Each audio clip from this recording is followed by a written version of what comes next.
काबीना ने इस फाइनेंस बिल के ज़रिए जो मैंने आपकी यानी खिदमत में पेश किया अभी थोड़ी देर पहले 170 अरब रुपए के इजाफी टैक्स लगाने की मंजूरी दी है, जिसका तज़किरा मैंने अभी अर्ज़ किया है।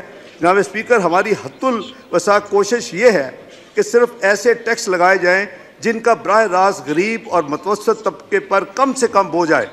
इसलिए रोज़मर्रा की अशिया पर इजाफी टैक्स आयद नहीं किया गया। इस तनाजुर में इस मुअज़्ज़ज़ ऐवान के सामने मंदरजा झैल टैक्स तजावीज़ पेश की जा रही हैं। नंबर 1, हुकूमत ने अमीर तबके पर इजाफी टैक्स लगाने की हिकमत अमली के तहत अब लग्जरी आइटम पर GST की शरह को 17% से बढ़ाकर लग्जरी आइटम पर, जो कि पहले बैन रही हैं कुछ महीने पहले, उस पर 25% की बुलंद सतह पर ले जाने का फैसला किया है। इसी तरह जो एयर ट्रैवल है वो फर्स्ट क्लास और बिजनेस क्लास में जो कि फेडरल एक्साइज ड्यूटी है वो 20% ऑफ दी एयर टिकट या 50,000 रुपये जो भी ज़्यादा हो, whichever is higher, 20% of the air fare और जो टोटल है विद टैक्सीज एक्सेट्रा, और 50,000 विच एवर इज़ हायर। दूसरी, शादी ब्याह की पुरतयश वेडिंग हॉल्स में मुनक़दा तकरीबात पर बेजा असराफ देखने में और मीडिया में रिपोर्ट होता रहता है। हम सबको सादगी अपनानी चाहिए। इसलिए फैसला किया गया है कि शादी की तकरीबात के बिलों पर 10% की शरह से withholding adjustable advance income tax नाफिज किया जाएगा। नंबर 3, जनाब स्पीकर, वर्ल्ड हेल्थ ऑर्गेनाइजेशन की चंद ऐसी एशिया की कीमतें बढ़ाने की सिफारिश उन्होंने की है जो इंसानी सेहत के लिए मुज़र हैं। इसलिए सिगरेट, एरेटेड और शुगरी जो ड्रिंक्स हैं, इनके ऊपर जो फेडरल एक्साइज ड्यूटी की शरह में इजाफा तजवीज़ किया जा रहा है। नंबर 4, सीमेंट पर जो फेडरल एक्साइज ड्यूटी 1.5 रुपये फ़ी किलोग्राम थी उसको बढ़ाकर 2 रुपये फ़ी किलोग्राम करने की तजवीज़ है इस बिल में। जनाब स्पीकर, नंबर 5, GST की शरह को 17% से बढ़ाकर 18% किया जा रहा है। इजाफी महसूलात आयद करते हुए हमने कोशिश की है कि आम इस्तेमाल की अशिया मसलन गंदम, चावल, दूध, दालें, सब्जियां, फल, मछली, अंडों और खुले गोश्त और मुर्गी पर इजाफी टैक्स आयद ना किया जाए। जनाब स्पीकर, मौजूदा हुकूमत को इस बात का एहसास है कि महंगाई ने गरीब हमारे बहन भाइयों की मुश्किलात में इजाफा किया है। इस बात को मद्देनज़र रखते हुए हुकूमत ने फैसला किया है कि बेनज़ीर इनकम सपोर्ट प्रोग्राम से मुस्तफ़ीद होने वाले अफराद के माहाना वजीफ़े में इजाफा किया जाए और इसके लिए 40 अरब रुपये मज़ीद मुख्तस किए जा रहे हैं।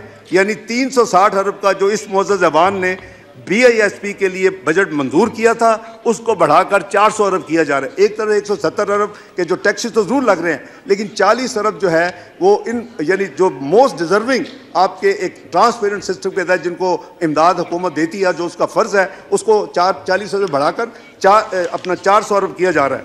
मैं इस मुअज़्ज़ज़ ऐवान को इस बात पर भी एतमाद में लेना चाहता हूँ कि वज़ीर आज़म पाकिस्तान मियाँ शहबाज शरीफ साहब ने यह फैसला किया है कि वो और उनकी काबीना सादगी अपनाएगी और अवाम को ऐसा करने की तलकीन करेगी। इस सिलसिला में वज़ीर आज़म पाकिस्तान जनाब मोहम्मद शहबाज शरीफ अनकरीब कौम को एतमाद में लेंगे। जनाब स्पीकर, अब तक तो मैंने मईशत के बिगाड़ को दुरुस्त करने के लिए इक़दामात बता रहा था जिससे सिलेक्टेड हुकूमत की नातजर्बाकार टीम की पैदा करदा खराबियाँ दूर होंगी। कीमतों में इस्तेकाम हमारे मेजर से आएगा, लोगों की आमदन में इंशाल्लाह इजाफा होगा। इस दौरान हमारी GDP भी बेहतर होगी और दुनिया और हमें, लेकिन इसके लिए हम सबको मिलकर जो कुर्बानी देनी होगी, जो मेयर अडॉप्ट करने होंगे, वो हम सब का फ़र्ज़ है। वज़ीर आज़म ख़ुद बचत करेंगे और काबीना अपने अखराजात कम करेगी। शुरू में मईशत की शरह नमू सुस्त रौ होगी, लेकिन रफ्ता रफ्ता पैदावार में इजाफा होगा। ज़राअत, एग्रीकल्चर, इंडस्ट्री और इंफॉर्मेशन टेक्नोलॉजी के शोबाजात में तरक्की के ज़रिए GDP ग्रोथ को अगले माली साल में 4% से इंशाल्लाह दोबारा तजावज़ करेंगे। जनाब स्पीकर, पाकिस्तान की मईशत 2 बड़े मसाइल से उसको दो चार हैं, एक फिस्कल डेफिसिट और दूसरा करंट अकाउंट डेफिसिट। हम इन दोनों डेफिसिट यानी खसारों को कम और कंट्रोल करने के प्रोग्राम पर अमल पैरा हैं। IMF के प्रोग्राम के ज़रिए हमारे ज़र मुबादला के ज़खायर में इंशाल्लाह इजाफा होगा। रुपए की स्टेबिलिटी इसमें आएगी, इसकी कदर बेहतर, इसमें इस्तेकाम होगा।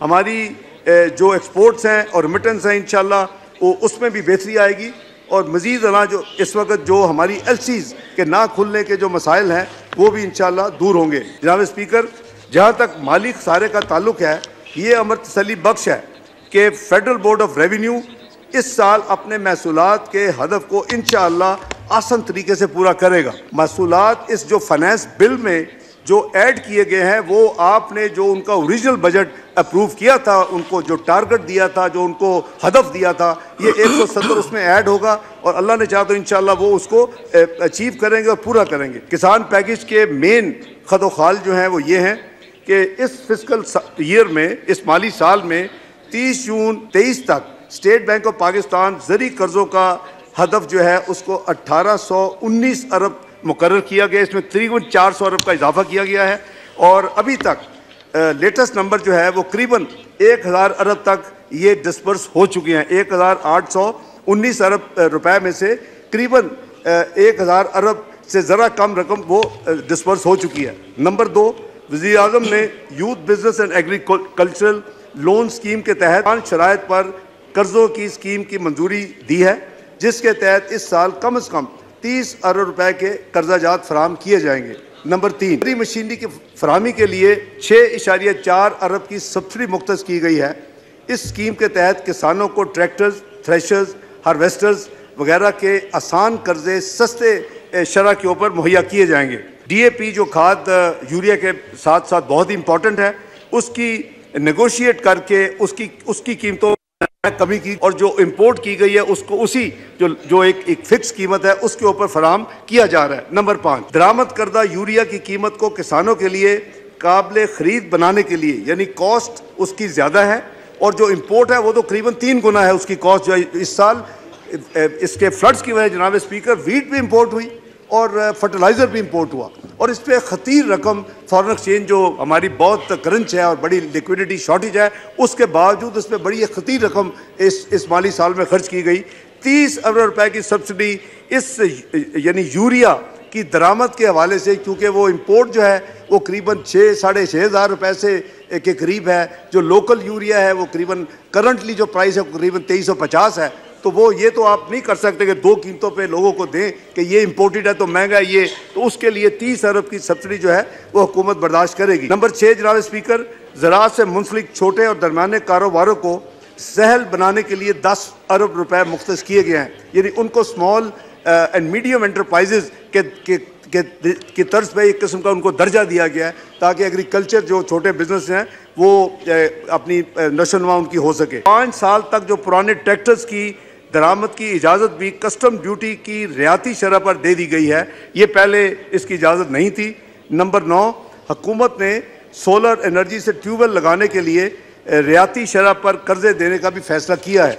रवा माली साल में 75,000 सोलर ट्यूबवेल लगाने का हदफ रखा गया, यानी ट्यूबवेल्स को कन्वर्ट करने का सोलर के ऊपर बजाय बिजली के ऊपर वो हो। IT और IT एनेबल्ड सर्विसेज के लिए खुसूसी मराहत का ऐलान किया गया है, जिससे इस शोबा की मुश्किलात हल होंगी इंशाअल्लाह। इस शोबा से मुंसलिक अफराद अपने निजी या कंपनी के अकाउंट में अपनी फॉरेन करेंसी जो उनकी रसीट्स होंगी 35% तक अपने अकाउंट्स में रखने के वो मिजाज होंगे, जो उनकी बड़ी पुरानी डिमांड भी थी और उनका जेन्युइन एक मुतालबा था। इसको इसकी इजाज़त दे दी गई है।